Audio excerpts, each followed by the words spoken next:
In this video tutorial, I will be showing you how I use a triad of primary colors to create a colorful wash and build up layers and details. So let's get started.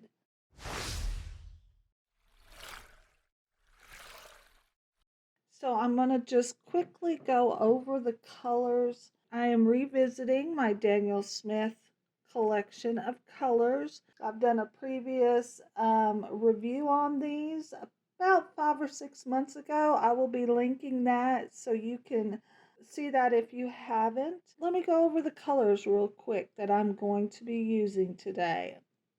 The Hansa Yellow Light, New Gamboge, Pyrrole Scarlet, Quinacridone Rose, Phthalo Blue, Daniel Smith Manganese Blue, French Ultramarine, Moon Glow, and Neutral Tint. And I've got a dab of white gouache from Winsor & Newton.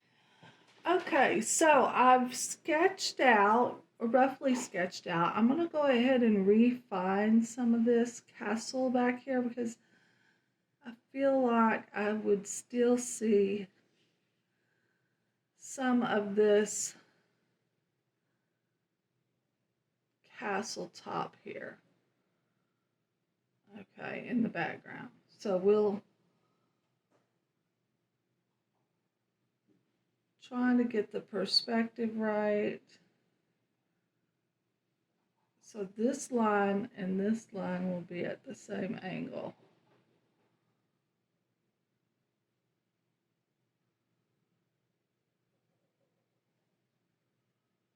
Let's see where it will come down. Just trying to get a feel of it. This image is of a real castle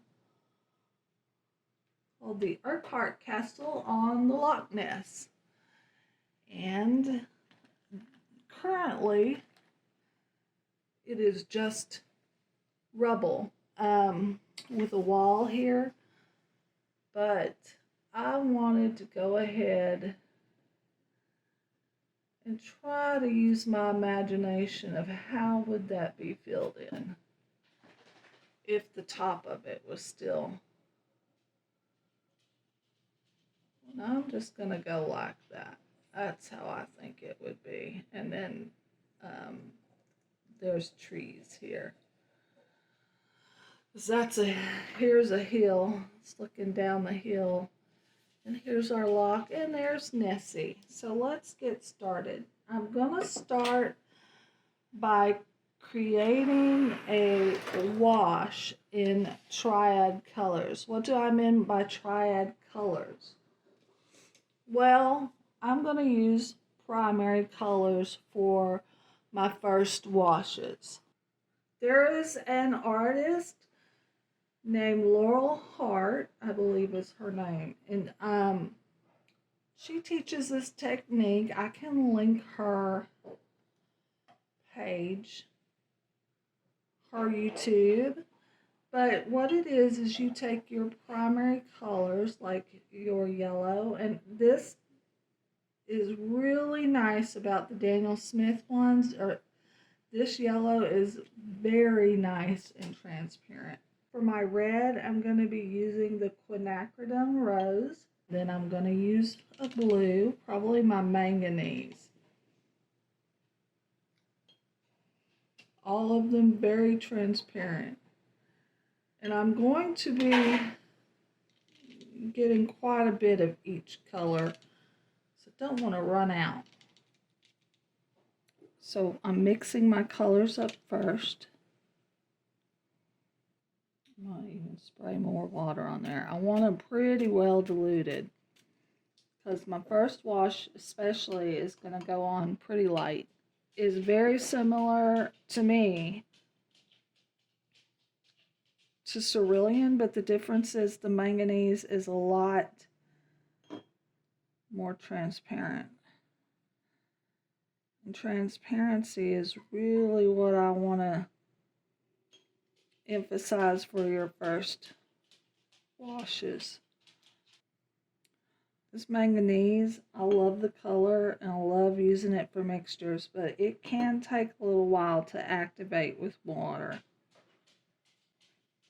Unless you're using it right out of the tube, which I... You hear my dog playing.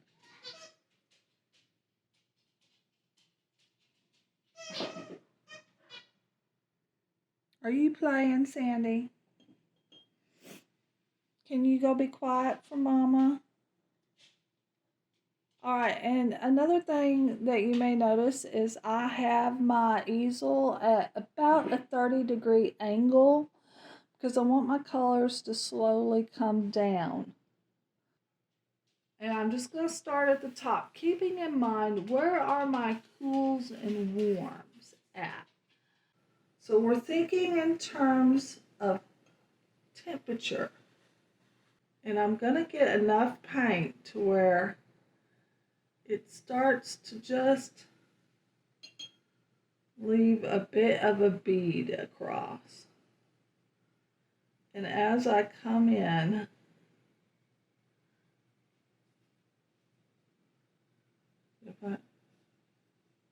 I'm also going to say, okay, see how it's beading there? That's good. And I'm going to come into the purple a little bit and let those, and I'm going to go back and forth between this. Well, it's actually our quinacridone. Okay, too much will make it drip. We just want enough to not drip, but have our bead there. If it drips, that's okay. We will fix it. Now I'm back in with my blue. And I'm just going over everything. I'm going to come back in. A little bit of this quinacridone. And this is only our first layer. And we want to think about this as our base. Okay. And as I come in, now I'm going to start picking up a bit of this yellow. As it warms up,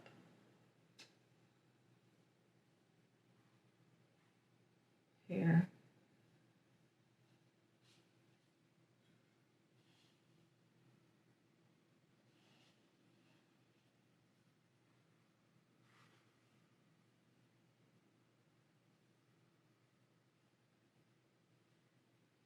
Coming back in. So I'm just using these colors. And as you see, they will mix and make their own color.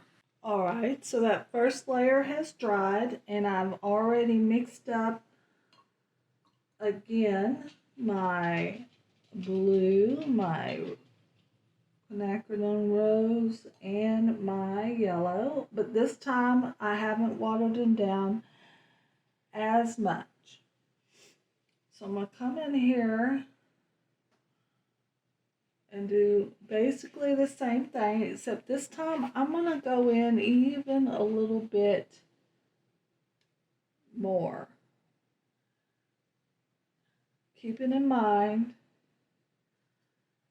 this is my cool.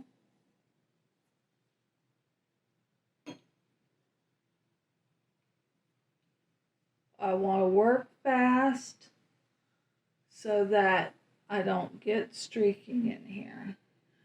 Make sure I'm keeping it watered down just once across. There we go. Now I'm going to switch over to my yellow and bring in some of that. These are just our background. So if we get some interesting grays in there, even better. All right, my blue is a little bit There we go. It's going to be really nice and green up in here.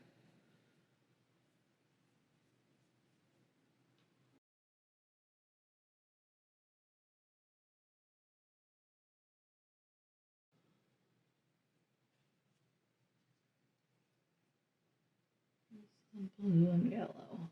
There we go. Now this is going to merge together. I'm not going to touch it. I'm going to let it completely dry. Okay, so this has dried and I've gone ahead and laid it flat. So I'm going to go ahead and start building up in the background.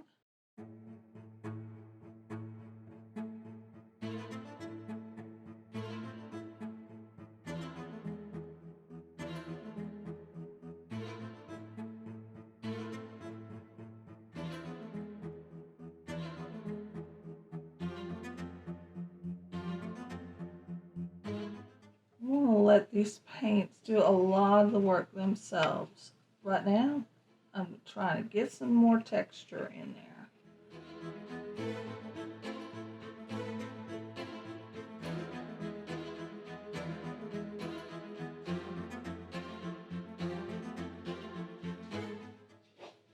It's a very intuitive way of painting, I think.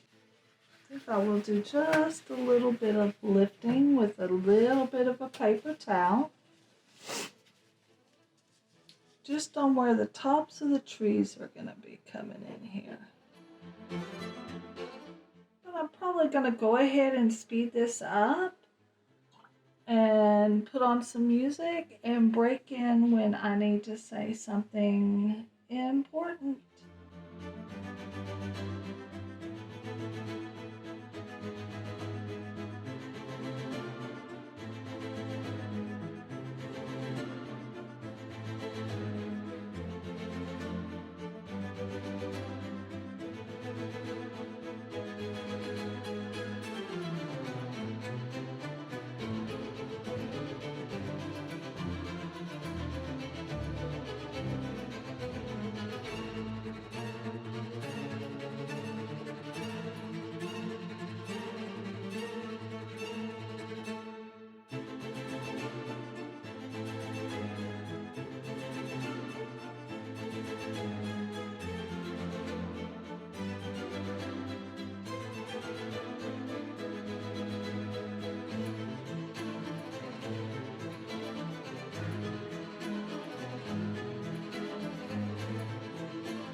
We can go back and add some colors. See, it's actually turning out very colorful. Love this about this style of painting. It just leaves it to imagination of what's back here. This could be clouds, it could be trees and trees, it could be anything you want it to be back there. This is a fantasy painting. There's no right and wrong on this. So once this dries, I'm going to come in here and work on the water. Okay, so our trees have dried, and now I'm going to come up here and work a bit down in my water.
This drying at an angle propped up so that water comes down.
Okay, so this is dried, and I am going to work on my trees and my foliage in the foreground here. I also am going to come in here and work a little bit on the shadow and highlights on my water.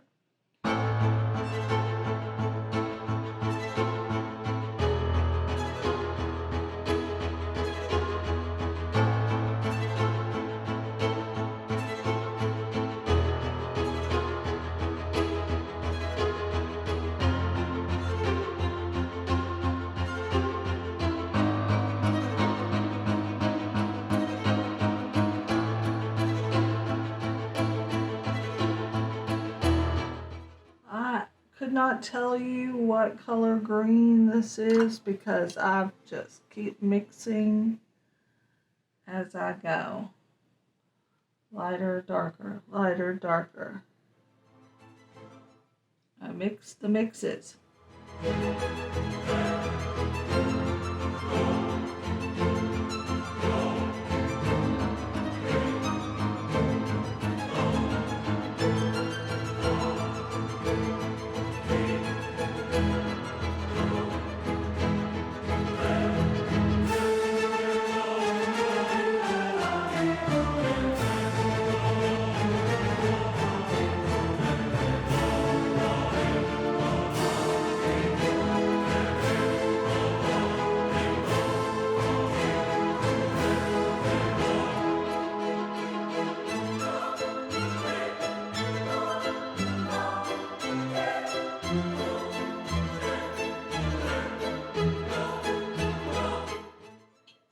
So I want to give you my update on the Daniel Smith colors that I've been using now. I have no complaints with them at all. Matter of fact, they are in my top favorites. And I would recommend them and do recommend them. I do have an affiliate link down below in the description if you are interested in checking them out. I think that this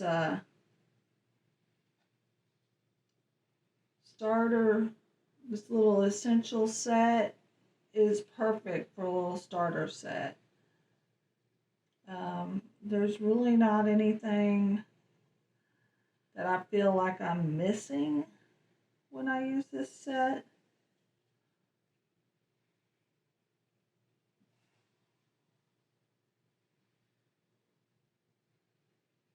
So yeah. I'm gonna go ahead and